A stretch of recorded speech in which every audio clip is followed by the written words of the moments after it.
So love him or hate him, Simon Cowell, the one of the original judges on American Idol, the guy with the black t-shirt who's always super rude to the contestants.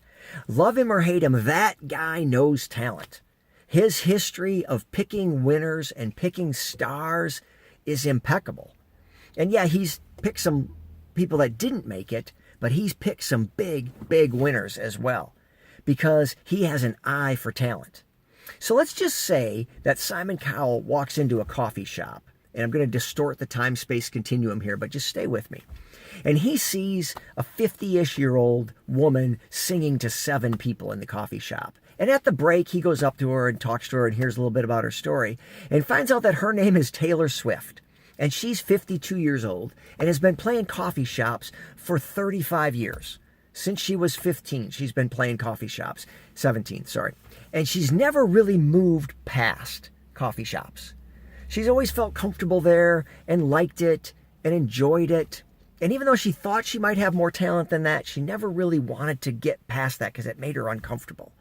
What would a guy like Simon Cowell, who has such an eye for talent, what would he think about that?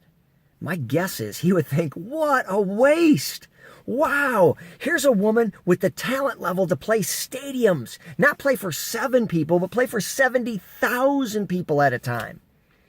And instead, she's limited herself to this coffee shop. What a waste. How many hundreds of thousands, if not millions of people have been deprived of enjoying her talent because she chose to play small? That's what I think he would say. And so I'll ask you the same question. Are you playing the coffee shop when you have the talent and the drive to play bigger, but you're just afraid? Now, if you're in the coffee shop because you're just starting out, see, everybody's got to start out somewhere. And a coffee shop's a great place to start if you're a musician. But then you want to work up to the ballroom and to the club and to the arena and then eventually to the stadium.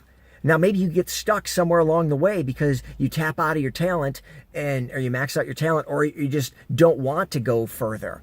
But it's a choice. It's not out of fear that you've taken it, you've ridden that train as far as it'll go, and you've served as many people as you can, and you've done as well as you could. See, that's okay.